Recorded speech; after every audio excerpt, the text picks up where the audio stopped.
10 seconds remaining. 5 seconds remaining.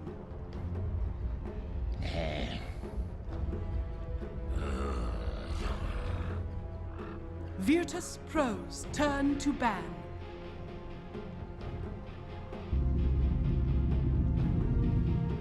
Radiant team ban.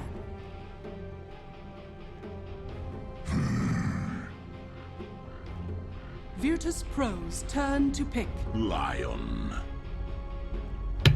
Radiant team pick. Hello folks and welcome to the Decider. We've got Virtus.Pro versus Power Rangers. I'm Llama Down Under. I'm joined by Scansor. And we're never going to see a Phoenix pick, ever. But Piago with the Earth Spirit did good work last game. It did indeed, but I do feel like that, in retrospect, that last game comes very much down to that final pick Night Stalker.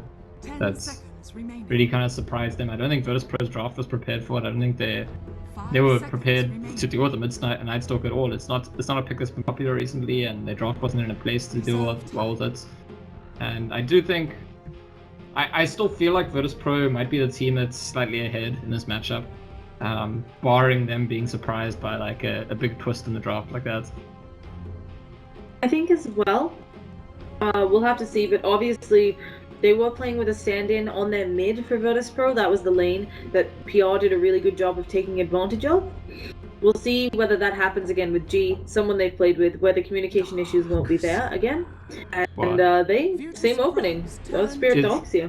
It's not just communication. G is like extremely good. He is one of the best mids in the game, and he's the kind of player who, no disrespect to Rise, but I expect G to get the upper hand in almost any mid matchup, even if it's not a favorable one against Rise. He really is that good. So it does make quite a significant difference that he's back. Changes things up and might affect the way that FNG wants to draft as well, because often if you have a stand-in, it limits the hero pool that you're willing to go for, because you only trust the stand-in for certain kinds of heroes. We will see. I don't think the stand-in played poorly either match. I think, of course, it's just, as you said, G is very good. There's also stand-in problems. Either way, let's get back into this one. Virtus.Pro have picked Lion all 3 games, something that they're clearly also very comfortable on. And we'll see. Last game, they showed their mid pretty early on. Did allow PL some time to draft around it. We'll see if they go for the same thing here. We'll bust out something new. Yeah, I don't think they will go for the same thing here. I think that there's good reason to want to hide G's pick for a little while longer. And I do suspect, I don't know, I sort of feel like when a team is a stand-in for mid, they usually give them the like default mid heroes, whereas G's got a very big hero pool and he can play those, but he doesn't have to either. So committing to his hero here is, they could do it, but it gives them certain strength going late into the draft if they don't. So I probably expect them to pick an off-laner here. Oh, okay, or a safe laner, that works too. It's going to be the Gyrocopter for the lower dance. And it's kind of typified this matchup so far, both the games, that it's like very kind of fights orientated for both teams. Like, we don't see them going for the sort of keep pushing heroes, and so the emphasis is on the fights. And Gyrocopter is pretty much the best carry there is in that kind of playstyle. My only concern about Jericho, brain just died for a second there about Gyrocopter, is we've seen a lot of teams have trouble if they can't get themselves something like the Faceless Void for the setup. It just feels like Gyrocopter, maybe not as good as he once was compared to things like the Sven, compared to the Slark. Having a bit of trouble just dealing, also doesn't deal great with the Darkseer in lane, just because even though you are ranged, you're very small ranged. Yeah, but he's gonna, his support's gonna help him, and he's gonna fight, and he's way better than Sven or Slark at just fight. Like, those heroes need to get to item timings. Gyro can kind of fight with you in lane, fight with you right after lane, but like, he keeps scaling while he keeps fighting. There's never a time where he desperately needs to, unless he's behind and losing the game, there isn't a time where he desperately needs to try to farm his way to a certain item before he can fight. And I think that's kind of a key in this matchup, probably. So to me, it makes sense. It makes very good sense as a pick, and you are right in terms of getting onto people with Gyro. That's sometimes a concern. I saw actually yesterday aggressive from LGD went to Blink Dagger on Jara as like his third item, I think. He had like a S and Y and a BKB and he bought a Blink. So that's something that could happen. It just feels like that with the plethora of other more mobile carries that are popping up, certainly something else folks are doing. They're going to ban out the Bat Rider. They don't want to deal with that on PR. And kind of funny, because they played it in that first game. They made sure to draft themselves a really good lineup to deal with having a Bat Rider, but it's just going to knock it out this time. And VP banning out the Spectre, actually, I'm a little surprised by that, since it did have so much trouble in the first game. Yeah, I don't know. It's Spectre Doxia is like a pretty devastating combination. We saw that last night. It's not a combination of heroes that you want to be against, and there's some respects in which I think Spectre fights well against Gyrocopter because you get right onto him and just chunk him. Okay, PR go back for the Bane for effing mad, which, like I said, he did really excellently on the hero last game, so no reason not to. Virtus.Pro, they respond with the Enchantress, which probably will be for FNG. It has been both games so far in the series. He's been playing the support role and Yoku playing on the offlane, and I think that he does play the Enchantress, so that much more aggression from early on, and no team is relenting. It looks very much like with each consecutive pick, the teams are kind of like consenting to the fact that the aggression is going to start early and it's going to be constant in this game. I mean, it worked really well last game for PR, so I wouldn't be surprised if they're saying, hey, even though they tried to fight us constantly, we got the better of them. Make sure that we set ourselves up with a really strong carry.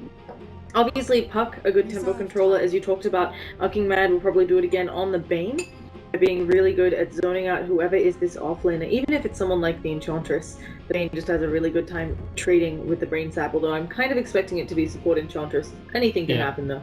It probably will be support Enchantress, and the big deal for me about the Bane last game wasn't even the lane stage. He didn't have that much to do in the end. It's just like really positioning himself very well and getting a lot of like long duration Fiend scripts off. The Virtus.Pro will pick the Dragon Knight for G, and finally, like fourth pick, third game of the series, we see a team picking a hero that's kind of a natural pusher that does threaten your buildings if there's space, and it's important because when both teams have this kind of like all we do is fight thing, what you see is the team that gets a bit behind early on often can't kill the enemy tier 1s and locks them out of the game that early on. So in this game, Virtus.Pro with the Dragon Knights, what it means is even if they're slightly behind in the early fighting trades, the Dragon Knight's probably going to make sure that they get some of those tier 1s, and I think that's a pretty big deal actually.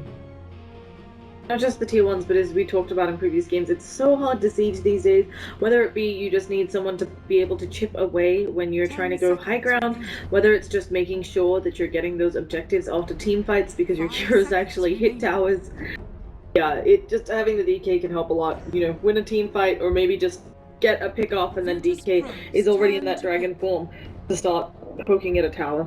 Dragon Knights and Jara are also both heroes that can farm stacks, so I mean, just worth pointing out that there's like a fallback for Virtus.Pro. It's not just about fighting. If the game kind of becomes stalled out, they're going to get more value probably because both their carries farm stacks. 5 seconds remaining. Now Tide is banned out. I like that. PR did have a lot of trouble with the whole threat of the Ravage last game engaging, but VP get rid of the Lifestealer knowing that that's pretty strong against both the DK and the Gyrocopter and the Enchantress, of course. Just great all around here. So for VP, gotta go for that offlaner, and quite a few have been knocked out of the pool already. Yeah, the best offlaner to have against the zoning Bane is usually the Darkseer, but that's picked by PR. That's definitely what they're thinking about. Like it's maybe not that big of a deal because we're in the Iron Talon meta, so they might just be thinking, which hero do we pick to jungle? Because it's difficult to see a hero that they could pick which would be able to actually get laning value against the Bane, but they go for the Nyx, so they actually do go that route, which is Nyx is not the best Iron Taloning hero. It's a bit of a commitment to going into that lane. And what I'd expect to happen on this basis is that the Enchantress is probably going to help the Nyx early on. Something that Fnatic can do quite a lot. Ohio and DJ very often, when Ohio's playing Nyx, DJ will play Enchantress in the 10, and his first few creeps just go down to that bot lane and kind of lane with the next, even if the hero doesn't come. And that can actually pose a big threat to the zoning Bane. If the Earth Spirit's with the Darkseid, the Bane's there alone, and Nyx has a creep with him, the Nyx will win that trade for sure. I think something I'm a little bit worried about here for VP is because they already have the Enchantress in the jungle, they could run a duel offlane. That's something that's actually been quite popular with the Nyx, but if things don't go well in this offlane, the Nyx doesn't have the easiest Iron Talon fallback because the Enchantress is in the jungle. And for PR, it's just the very standard Juggernaut pick, an all-around strong pick, another person who can kind of spin, get up in Gyrocopter space, ignore a lot of that magic damage, and then just go in for the Omni Slash. But for me, the big worry is how will this Nyx Assassin fare in the offlane? Yeah, and it's about the Enchantress. That's all it's about. Because I mean, it's one of the it's probably the weakest Iron Talon offlaner that exists in the current offlane meta. So it's definitely, you can Iron Talon with the hero, but it's not, never mind the fact that you have another jungling hero. It's just it gets lower value with Iron Talon in the jungle than most of the offlaners do. So it wouldn't be their intention. It will be their intention to contest it, I would say. And it's just, that's something I could do because Gyrocopter and Lion can do pretty well on their own. Enchantress can help them. Enchantress can help both lanes. That's the beauty of it. If you send a creep to the next, that's all you really need to do. Send that one creep and you'll get enough space early on, and you can still be helping the other lanes. Enchantress can make kills in top lane, in mid lane, and even in bot lane in this game. So I'm going to be keeping my eye on FNG for sure at the start. We'll have to see. And speaking of FNG, at the start, already going to place out a ward, TPing super fast to make sure that mid doesn't have any trouble. Actually pops the courier in mid lane, make sure he's out fast enough, and we'll see a similar thing happening out from Big Num. Let's get some team introductions going, people. We're gonna see Big Num on that Earth Spirit. We're gonna see a pause because them's the rules. Goddamn, playing up the Juggernaut. Back on that, on a rise. Bane being played by Ucking Mad, and finally the Darkseer being played by Cheshire Cat. Yeah, on the side of Virtus.Pro, it's FNG on his Enchantress. Yoku is playing the Nyx, which looks like it might actually be safe lane, not off lane. G on the Dragonite will be mid. Lower Dance on the Gyros, looking like he might go to an aggressive lane with No Fears Lane. And I like the idea if they do run the aggressive lane. It kind of forces the PR to deal with the Enchantress early on. Like, they'd have to send an Earth Spirit there, because if the Lion, Jara, and Enchantress are down here, Jaga and Bane are going to get destroyed if they don't have the Earth Spirit. And if the Earth Spirit does come down here, all of a sudden you've got guarantees that the other lanes are 1v1. Now, Darkseer vs Nyx is going to be good for Darkseer, but Dragonite vs Puck is actually a pretty good lane for Dragonites. And I think that often when teams play against Virtus.Pro, they do try and put emphasis on pressuring G early on. And if you can guarantee that he won't be pressured, that's already a pretty big win, I think, for Virtus.Pro. So yep, well, they're definitely switching up the lanes. It looks pretty clear at this stage. They could go back, but I even feel like Yoku's build is more of a go safe lane and just tank the Iron Shell build with all of those tangos. I've actually as well seen, it depends a little bit on how it goes, but sometimes the Darkseers even have problems against the Nyx once the mana comes up. The mana It might be a fight for this rune. Juggernaut's got Iron Shell and Spin. This is like pretty devastating. Sure, you've got Rocket Barrage, but I think PR's, yeah, they're stronger there, so Yoku's gonna try and make sure he just gets the top rune. Does manage to get it in a 1v1 fight. It's kind of unfortunate because they could easily have lost both, which happened to them last game, right? Yeah. And there is going to be the TP over to Darkseer. Well, no. Last game it was PR who got both. Yeah, that's what I was saying. They nearly got both again this game. Oh, nice job there. It is going to be the aggro duel for now. We'll see if the Enchantress comes down. But Earth Spirit, as you talked about, understanding that, hey, if I had to deal with the Nyx up top, it's going to be a tri-lane or a dual lane that's aggro. The Enchantress has to be the Giant Lion are going to do horribly if she's not here, so I don't think she'll spend a lot of time not at the lane. And yeah, she gets a creep, clears camp, and she's on her way there already. We'll have to see how this one pans out. In the mid matchup, we already talked about it a bit, but just because of how DK can use Breathe Fire, even though Puck can dodge a lot of output, you still every now and again get caught. Maybe DK catches you using the phase shift to dodge a tower hit, and suddenly you're taking a Breathe Fire to the face. And we can already see Cheshire Cat has no mana. I mean, it's it's pretty similar to the. Oh, okay, they're fighting each other in this top lane, so let's keep our eyes on this one. But... Yeah, just gonna be a 1v1, just kind of smacking away at each other. I don't imagine that Yoku will go down here because he does also have that Impale at the ready. Yeah, I mean, this is a lane I fully expect the Doxia to get more out of, and I think that what they accept is that they should. Virtus.Pro's plan is to get better value in the other two lanes and get a little bit worse value. I mean, Nyx only needs to get levels anyway, but interesting the ban has moved to the mid lane, so it's like PR onto them. They're like, well, you're trying to guarantee that we have 3 heroes bot, so your DK can 1v on our pack. We're just not going to accept that. Ban moves across, and now it's I sort of go back to the bot lane and see, is there potential for them to make kills there? Well, the creeps on the tower at the moment, so probably not. But yeah, Dragonite, the reason Dragonite is favored in the laning is pack, it's similar to what Night Stalker did last game. I just feel like those tanky, like a melee hero which is too tanky for pack to harass out the lane is just gonna get like better last hits and denies than the pack will. Lion has smoked to the lane, here's the Enchantress too, and they're gonna go for a kill. Rise in a little bit of trouble. There's the Hex coming out. Does have the ult, but the stuns will be too many, and a Rise will be our first blood going down there. Unking Man just has to stand by and watch his ally fall. Yep, only has level 1 sap, can't do anything to save him, and we did talk last game about how Lion is the hero that pack won't be against least, and later on it's the case with the Blink, but early on it's also the case, just between the Hex and the stun. Of course they got the Sentinel there as well. At the bot lane, a lower dance and No Fear getting pretty aggressive, trying to just contest the pool. They definitely hurt Goddamn's farm, but it's at the cost of the Gyrocopter. Neither of them have as much farm as the Nyx as the Puck. So I wouldn't say anybody's super winning this tri-lane in bottom. Well, this contested lane. We'll have to see whether the Enchantress rotations can do enough. Look at all of these bloody sentries down here. I mean, the biggest, the most standout thing in the CS for me is that Nyx is massively outfarming Doxia, and I'm pretty surprised Until you about get that. the Soul Ring, I don't think it's super viable just because of the mana burn. It does take too much of Doxia's mana. Suddenly you can't Ion Shell.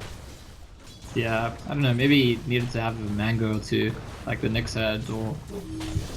I'm not sure, he's being bullied out of the lane. Yoku's like very clearly in the lane. He actually began with a mango, but obviously you just don't have a lot of base mana, and actually Doxia taking a lot of damage again, has to surge himself up, trying to dodge around Yoku. There is going to be a mana burn at the ready, actually an Impale. Cheshire Cat manages to dodge it, but there's still the spiked Carapace Cheshire Cat running around. A few more auto attacks may do this, and Cheshire Cat just needs to juke, but no, the last auto attack comes out. Yoku will get stuck in the trees with the creeps, so has to be very careful. Finally, the TP rotation coming in. Will there be the roll in that he needs? Oh goodness, he is just trying and trying, but there's the rock kick on through. Big Num gets it. Yep, even though he does, it's still a big win for Yoku. He's done excellently in this lane, and I mean, it could just be, I think it's quite possible I just don't understand how the Nyx is supposed to win the lane, and Yoku, because he's a much better Dota player and understands the off lane, like 1v1 lanes better than me, recognized that there's a way to play this lane. I sort of expected the Darkseid with Iron Shoal just to be really scary for the Nyx, and Nyx to struggle to do that, but he's done excellently. And Doxia actually decides to go pick up a bottle. I think that's the way to deal with Yoku. And we can see Yoku is still just being a real pain with that mana bone, but finally Cheshire Cat with a fresh amount of mana with the bottle as well, bringing a little bit of hurt to Yoku, who is now forced under his own tower. Spiked Carapace does come out, misses the Impale. We've got a TP rotation by the Lion. They don't want Yoku to go down here. Yeah, well, not surprising. And again, that kind of points to what I was talking about, the dynamic of the lane. I really thought the Iron Shell would be what dictates the control of the lane. And we see a little bit of that there, having to TP in support because the Nyx can't deal with it on his own. But still, it turns out starting with all that regen, the start shield, and Nyx having a lot of base regen, plus permanently being tangoing, just worked to deal with the early Iron Shell and let him get extra CS. Additionally, in this bottom lane, Aloha Dance has begun to pull ahead, more than doubling the CS coming out of the Juggernaut. This is the problem with leaving him alone, even though Big Num got that kill on top lane. Suddenly your Jug very much suffering. Yeah, I mean, I kind of felt that they would get better farm in the bot lane and the mid lane. I thought the cost would be the top lane, but getting it there as well, just Virtus.Pro get better value out of all 3 lanes early on in this game, and that's an early worrying sign for for Power Rangers. It's Oh, not a a nice huge deal. go onto Aloha, dodge the brain sap. One more auto attack will bring down the gyrocopter. And maybe that will put a dent in the lead. But as you were talking about, there was a 2,000 gold lead at 6 minutes in for VP. Yeah, it's not that surprising. You leave the gyrocopter alone in the off lane. Gyrocopter is certainly not an off-laning hero. Or there's some people who've done it in pubs, but I don't think it's not something you're likely to see anytime soon in a professional game.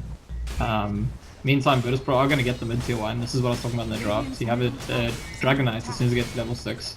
You can threaten these towers. And there's actually going to be finally some early push coming out.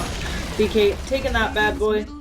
While still fucking mad. He does have a smoke, but they have to be very careful. This is being completely pinged out by VP.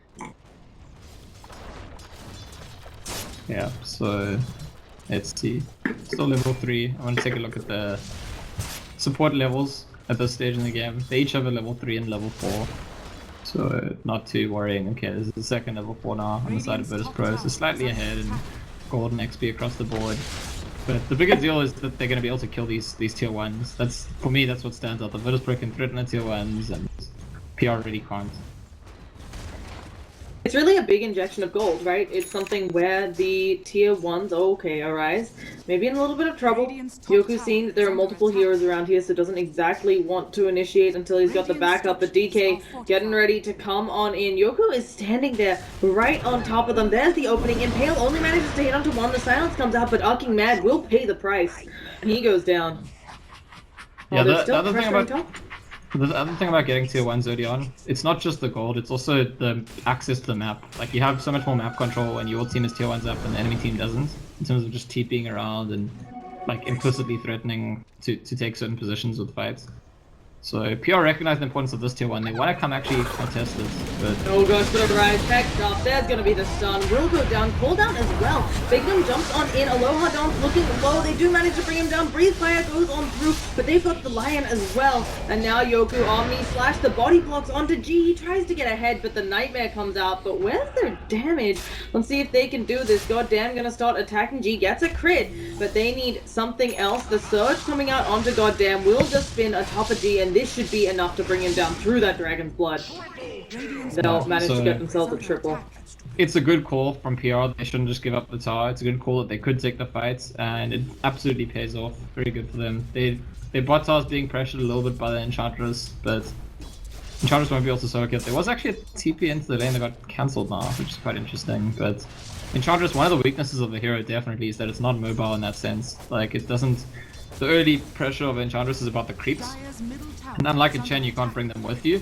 So this is a hero that's, if you're not playing around the position of the hero, it's not that easy to just like suddenly go to where the fight's happening. Now, we do see... Okay, there's a roll in, but I don't know if that's what you wanted to be. Big Num's gonna take a Dragon's Tail, will go down. And Doug will just continue farming in bottom. Realizes he needs backup, goes for the tower tonight. Does have spin, doesn't have TP, so has to be careful. It opens with the Impale. Goddamn, still has enough mana to spin on out, and that's what he's going to try to use. Phase Boots as well, has 2-1 charges. He gets too far away. Enchantress ends his dominating streak. He just can't run away from her. Well, it was good work by FNG with the last impetus, turning and running back to maximize the damage outputs, making sure it actually got through.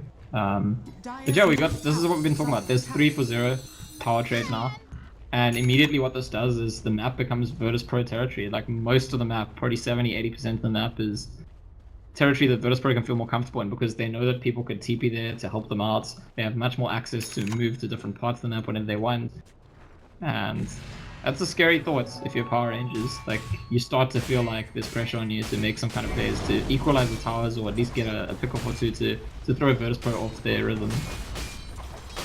The other thing I really wanted to point out is that Juggernaut is going for the drums. A lot of people are not a fan of this now on carries because of the changes to the stats.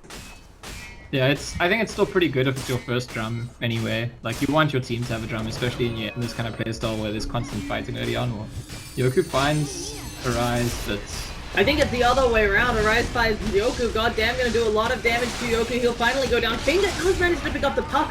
Lion will pay with his life, but at least they got something out of that exchange. And at the same time, Gyrocopter, pretty low, just fumbling creeps, you know, gyro things. Both of them going for drums, actually. Yeah. I mean, it's again, like I said, you want to have at least one drum on your team, or the aura and activatable. If you, especially in a game where there's like this constant fighting going on from early on, I think it's just like really good value for your team to have in those fights. So it's not that surprising to me. Virtus.Pro go for like Yoku went for some pretty deep rotations there, and I feel it's just like that he's aware that they have control of the map, so thinks he can get away with it. But unfortunately for them, Power Rangers were very grouped up at their tier 2 mid at that stage. That's why they managed to punish them. And talking about grouping up, Power Rangers have grouped into 3 to go for a smoke rotation. Fiend's grip is available on Bane.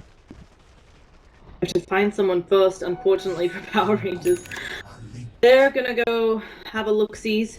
There are 2 smoked up on VP as well, headed into the jungle. No finger, of course, since Lion used it last team fight. But with the rest of VP getting ready to invade the jungle, maybe they can find something. The scan comes out. Is that just... Oh gosh, Power Rise knows! Someone's on his tail. He's not going to be able to orb away, and this will probably be a death. Breathe fire. Puck goes down.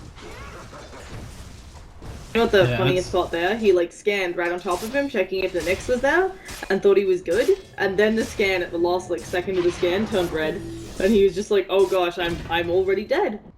Yep, kind of saw himself in slow motion about to die. But yeah, it's already showing this tower lead. It's already showing that there's Power Rangers are more restricted when they make their smoke rotations even than the Pro are in terms of like where they can go and where they can get to. And they're gonna try and equalize things by going for this tier 1 mid. Oh gosh, goddamn, is in so much trouble. The cooldown dropped on his head and he will get blown up. Cheshire Cat soon to follow if he's not careful. I don't see a good way out of this. Doesn't have the mech yet. It's just gonna fall. Yep, so from bad to worse for Power Rangers, and I wouldn't be too surprised if Virtus.Pro start working on tier 2s or even the Rush sometime soon, increasing their objective lead. Obviously, VP are in the driver's seat. We've talked it to death, but of course they have the ward vision advantage. They can see deep into their opponent's jungle. They can just live in their opponent's jungle. What do you do to get back into this when you're Power Rangers? You can try to maybe farm this side of the map, pray that it's safe with some wards up. You can even invade your enemy's jungle like we saw last game. But you're really in a tight spot, and without the mech up on the Darkseer, without a blink for the initiation on the Puck, how are you taking these team fights if you go for them? I don't know, but you have to go for them. We've said it so many times, but the draw compositions of these teams in this match has just been such that the items they have, the heroes they have, the position they're in, they have to fight. PR have to fight their way back in, they're gonna try. Oh, well, I think that's going to be opened on, but there's the Omni Slash. Aloha Dance already picked off. Dream Coil actually hits onto 2, but they don't know where Yoko is. Where's the detection here? FNG caught on the sideline. They will blow up. Puck upping mad soon to follow. G just doing too much damage already with a double kill. FNG should fall to the Magnetize. Goddamn, trying to run away. Puck giving it a go onto G. The stun misses off the mark on the toggling and a haste. Not going to catch him, but they get no fear. And that's a pretty dang big pickup. Even though they couldn't catch G, they got something. No, it's a big win for PR, and that's the kind of fight they need to take. And the key to that fight is that they isolated the Gyrocopter, and he tanked the entire Omni Slash. The Puck and the Juggernaut just burst him down really quickly. That's something that Virtus.Pro need to avoid. I mean, they were grouped up as 5, all pretty close, but managed to have enough of a gap between the rest of them and the Gyro that he can tank the whole Omni Slash. I feel like that's an error on their part. Like, other people need to be a little bit closer to the Gyro.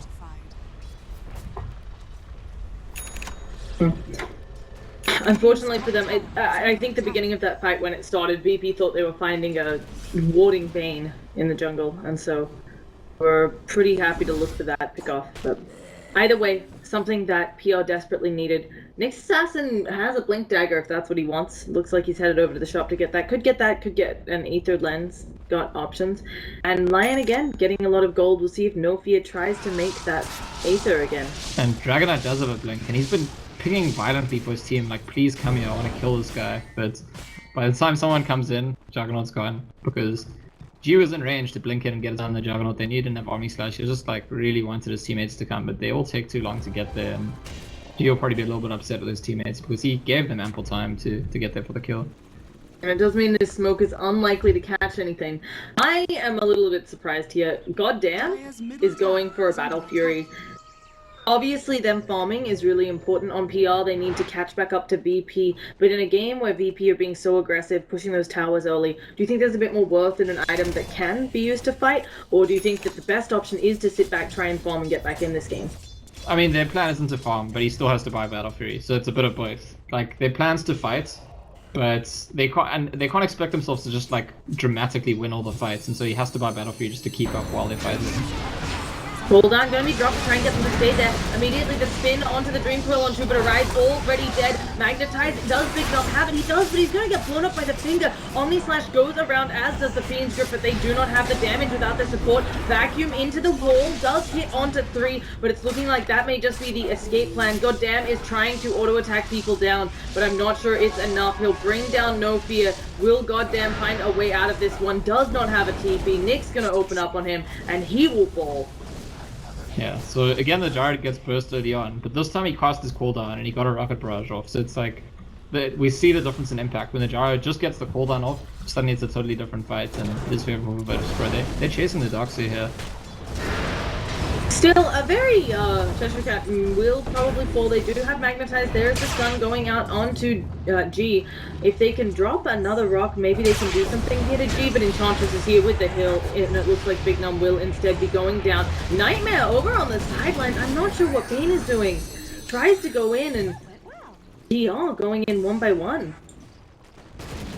Yep, bit of a mess. I mean, they could have actually probably all escaped. Earthbro saves the Darkseer, and then they could just all go, but the Earthbro keeps going, so the Bane comes in, so they both end up dying.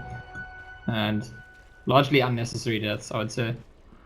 The biggest part about that was, even though it was a 3-for-2 in the initial engagement, PR actually came out really close to VP. When you looked at the gold numbers, the experience was a little bit more in favor of VP, but because of the deficit of Power Rangers, even a 3-for-2 is in their favor. So Dire's middle tower is under attack. Yeah, that's fair to say. In terms of the flow of the game, Virtus.Pro looking pretty excellent. They're looking fantastic right now. And okay, Blink into mid lane. yeah, manages to get ready for the cooldown, but there is also going to be a Dream Coil. There's the mech coming out from Cheshire Cat. Suddenly, Big Num is in the middle of them. Does not have the Magnetize for another 10 seconds, but a low does falls again. Goddamn has Omni Slash in 3, needs to be able to get it off, but he's permanently stunned up, and one more auto attack will bring him down. Again, losing 2 cores on PR. Big Num just going to try for the TP away, manages to make it out. But imagine if the Omni Slash or the Magnetize were there. Yoku is still chasing Cheshire Cat. He's going to go for this. Oh gosh. Gets caught. There's a Soul Ring, but if you use it, then you just die, so yeah, it's... Radiant's bottom tower is under attack. The only thing that Power Rangers have succeeded in all these fights is that they realize that one route for them into the fights is to burst down Gyro, and they have burst him down every single time. So the Gyrocopter is having a bit of a rough time. But I don't think there's been any fight where they've presented a real threat to the Dragon Knights, who, by the way, 10 for 1, 5 assists, looking pretty solid, and they don't have, I mean, you can't burst down the Dragon Knights, and if you are using all your burst capabilities for the Gyrocopter, then you can't even chip down the Dragon Knight. The damage output's just not there. So the question is, how do you deal with this Dragon Knight going forward? It's very tough for me to see that route. Well, I think a big part of it is trying to take engagements when everybody has their ultimates. They want to pick him off right now.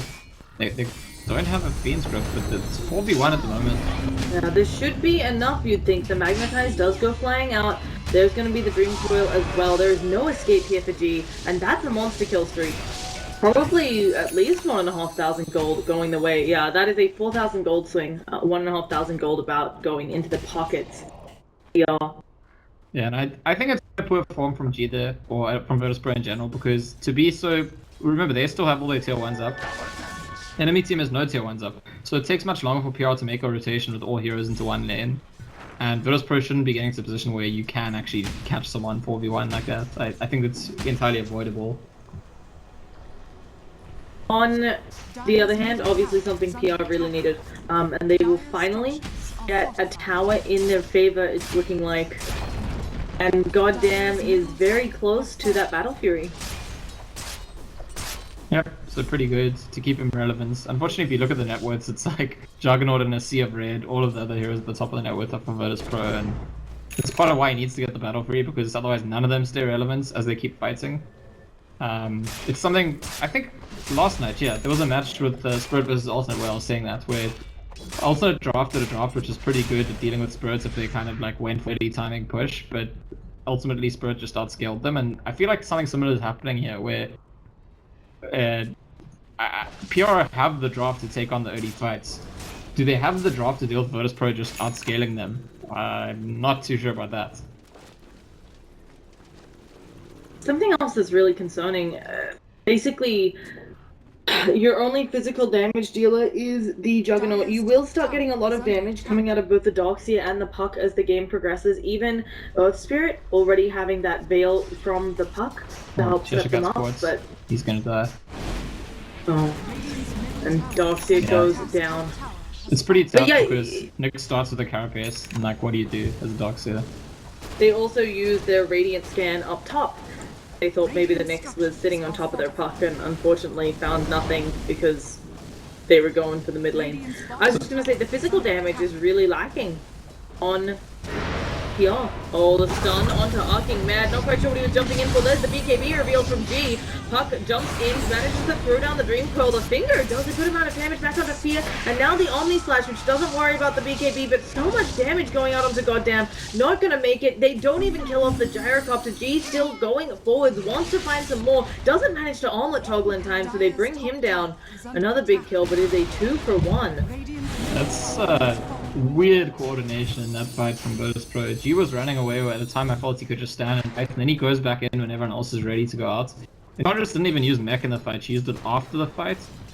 So I think the fight could have gone much better for Virtus.Pro, but there was some kind of disagreement in the ranks about when they want to go in, when they want to go out. I do think the point you're making is a very good point about the fact that there's only jug for physical damage, because that means the Dragon Knight's BKB makes him all but immortal. It's ironic that he just dies as we're saying that, but all things are right for Virtus.Pro with them controlling the fight the way they want to. I think this Dragon Knight is going to be immortal. He's not like Jaro where you just Omni Slash and burst him down even if he BKBs. You won't be able to. He's tanky against that too. Yeah, it's beginning to get more difficult to deal with the heroes on VP. So the Lion's about to have a blink, and the Dragon Knight's about to have level 16, which, yeah, he got level 16, he bought a tome and got it, so... Level 16 is a very big time on Dragon Knight, makes it much more difficult for you to run A or kite in those sort of situations, and Blink on Lion also huge for initiation. They already had the Blink on the DK, the Blink on the Nyx, and adding a Blink on Lion, it will probably complete that trifecta, which... It's probably the best of the three blinks when it comes to dealing with the Dragon Knight. Oh, DK jumping forwards, goes on to Goddamn. They were trying to use it as a trap, but Goddamn stunned for so long. Doesn't have the Omni Slash either. Nyx will jump forwards, thinking about casting that Mana Burn. And it looks like things will fizzle out here, yeah. With the TP out on the Earth Spirit, should be going smoothly. Yeah, so the positive thing that's happened for PR recently is they actually did manage to take 2 of the tier 1s down. So, freed up a little more space on the map, but at the same time they lost 2 of their tier 2s though. So, in terms of the actual dynamic, it's still very favorable for Virtus.Pro. Access to the map, control of the map. G did use his ulti there, and the fight didn't happen. And that's quite big. Dragon Knight ulti is really important. It's gonna run out soon. I don't know, it might be the PR series that will take a fight when DK ulti's down. They're not quite in position for it. They are all grouped up, but it feels like if they try to fight VP under their tower, it's just adding that extra burden with the tower aura. Things they have to get through. Okay, and FNG's just bought a pipe. He's got a pipe and a mech, and we talk about how the damage is all magic damage. This is like pretty terrifying. I don't know. If Virtus.Pro coordinated and doing what they need to do, it's even without the dragon form right now, they should be able to win a fight quite easily, I think. Looking like they're thinking about a Juggernaut playing incredibly far up before backing out, and goddamn. Yeah, they decide to back on out. They do not want to be the first to blink. Darkseer will head up to top lane to get some farm on, while Juggernaut pushes out the mid. So the rest of PR have to escape. You talk about the Enchantress. It's interesting to see how she's going full utility. We used to see a lot of support Enchantress last patch, of course, before some of the nerfs would build much more damage oriented. Yeah, it's partially because of the damage oriented builds been nerfed. It's partially because they actually just outscale in terms of their cores with Dragon Knights and Gyro. Even without Dragon Knight and Gyro, like easily outscale Dragon Knights and types to start with. So having the utilities is more valuable. Obviously, Lion, the hero that needs to go for Blink. So I think it's definitely the correct call of this game from FNG, and it's very important to put him in a position where this trade can be done to them. Well, with this the Aegis, I think they're just gonna go.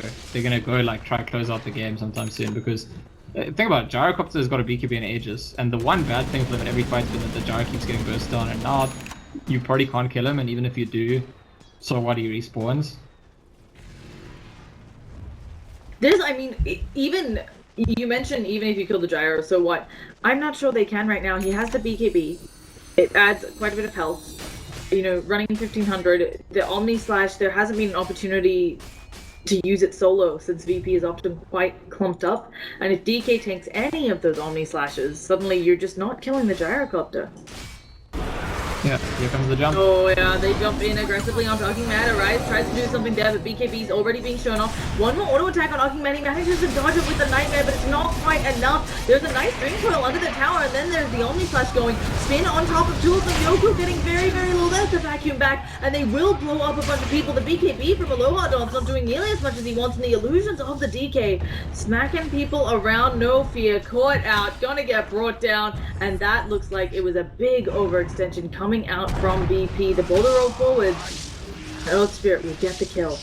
It's pretty silly from Virtus.Pro because that's the only way they lose a fight. Like jumping into fog in the enemy high ground, just kind of YOLOing a bit too hard. And that dynamic I was talking about that we noticed yesterday as well, of like, okay, fine, the defending team, Power Rangers, they have a very good lineup to actually try and burst you down and hold the high ground in a choke point where you all stand together and they get to throw everything at you with the the Veil, the Earth Spirit, the Puck's damage, the Darkseer's Vacuum. If that's not the case, they've got very little they can do in the game right now. If they fight you in an open space outside the base, they're going to lose that fight. If you just keep farming, you're going to outscale them. So Virtus.Pro go for like the one kind of move, the sort of very overly forced move, which can backfire, and rightly so it does. I think on the upside for VP, they did not lose the Aegis there.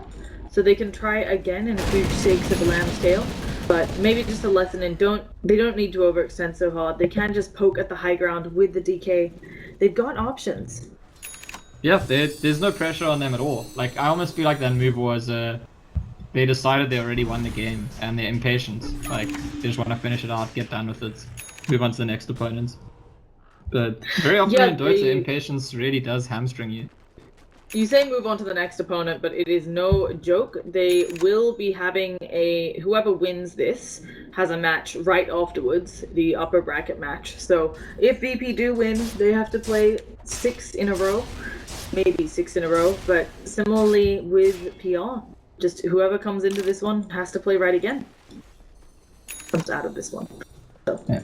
So Virtus.Pro is starting to do something with the Aegis, I think. It's got another 2 minutes on it, but they probably shouldn't be looking to do the same thing they did before. I think it's totally fine for them if they just farm out and increase their lead with the Aegis. It's also fine if they try and go do a little bit of slow sieging, but just like the sort of blind YOLO charge forward move is probably not the play. Well, they might catch Pakia, that would be really big. Yeah, they try for it, but there's the blink away by Arise. Keeping himself safe, and they might find someone else. Cheshire Cat in a lot of trouble here. Yule's up on the Lion, so Cheshire Cat isn't permanently stunned, but they have enough with the Impale. There's the Finger. Omni Slash now coming out from the Juggernaut, and Yoku taking very little damage in that burrow. Goddamn forced to spin out. Dream Coil drop just to save their Juggernaut. Suddenly VP, if they push out this mid lane, they could take advantage of a lot of cooldowns being down. Yeah, the Gyro wasn't even there. He's coming to join them now. Oh no, he's going back to the top beta side. They'll just get the last tier 2 rather. So that'll be what they get out of the Aegis. Probably they'll wait until they get more kills before they go high ground, or until the next Aegis comes up. Radiant's top tower is under attack. Yeah, it's a rough one because, as you said, they have to play around these long cooldowns right now for PR. They don't have Omni Slash. Dream Coil will be coming back up just because it's a pretty short one, but still difficult. On the upside, they do pick up a gem for the Puck, so they should be able to regain control of their jungle pretty shortly. We also saw how little the Omni Slash does if it's not just on like an isolated gyro like it was in all the other fights in the game. Like if you're using a chunk of your Omni Slash on a Dragon Knight or a Burrowed Nyx, like not really that effective. I mean, they're rocking, you know, you're dealing into a DK with a heap of armor and Omni Slash's physical. You're dealing into the Burrow Strike with the damage reduction. You're dealing into an Enchantress who just can Healing Wisp up and also has a mech for some extra armor. It is difficult. The Earth Spike not going to hit. And it looks like this may be the push. They, of course, do not have the Aegis any longer, but they're looking pretty strong. Yeah, there's a DD on their Dragon Knights, so that's something cool. They hang around, really hoping to get an initiation on someone outside of the base. I'm not sure if they'll go for the high ground if they haven't found that pick-off. But at the moment they are pressuring more than one lane, they're scouting around. It's pretty well done actually by the Juggernaut to get the top lane pushing with the stranglehold that Virtus.Pro have in the game right now, with the Nyx like wandering around and like all the blink instant disables. It's a risky thing he did there, but it's important because they go back and push it out now. Of course, at this stage in the game, really impressive that Goddamn is even up there with the Gyrocopter and the DK when it comes to net worth. A nice smoke coming out. None of this was seen by VP, but of course they do have their scan on CD, so they may be able to spot out the smoke attempt with the scan. And PR just headed over, hoping that somebody was going to stick around and farm, but it's not looking like it. They could still backdoor the tier 1 though, it'd be pretty decent value actually. I think it's worthwhile to do. Oh, just the illusion is going to go for it. Well, it's pretty safe for them to do it because VP are smoking themselves. We will see that they have used their scan to hit in the jungle, and it's looking like Enchantress may run into them. Lion follows up with a stun. There's the silence immediately, but DK picking off the Bane in the backline. A nice impale onto two. And both Arise and Big Gnome and the Gem lost. Yep. Having that fight in an open space outside of the base where they can see you coming, it was always going to favor Virtus.Pro. That smoke wasn't an attempt to like initiate an open free fair fight, it was an attempt to catch someone out. Once it failed at doing that, once Virtus.Pro alerted to it and their whole team came across, there was just like not really much that PR could do. The aggressive jump in on the DOS here from the DK, and Cheshire Cat will get brought down. There are no more buybacks. Up was the only one. They will do some work on the Lion, but it's not looking good enough. Suddenly DK is right there, blowing up a Rise. That's a dieback. And this may just be it. It will at least be a Rax. We'll see if PR can hold out against this onslaught. They probably can't. I mean, I don't want to give up for them. They're clearly not giving up, and they feel they have a fight in them. They haven't used the Omni Slash yet. They've got a Fiend Grip. I feel like because they haven't used the Omni Slash, they still want to do something, or he tries to. They force him forward, he tries to Omni Slash, but very quick reaction from low field. Instead of using the Omni, he goes for the spin. Gonna have to back up. Big Gnome taking the cooldown. Does a lot of damage there, and Arcing Mad will fall as well. Suddenly, 4 on the deck. GG, well played, are called. And we'll be headed into PR versus Spirit next. Yeah, two things. Virtus.Pro, I think quite clearly the stronger team on balance in the match. But secondly, we noticed the impact as soon as they bring G back. Not only do they change around what they're picking, they pick the Dragon Knights. Might be related to him, I'm not sure. But also he had a fantastic game. Like really, I mean, Zara wasn't bad or anything, but G was fantastic. Yeah, I think really well done there by G. Had a couple of deaths, but really 15-3 and 11. That's something to write home about. As I said, guys,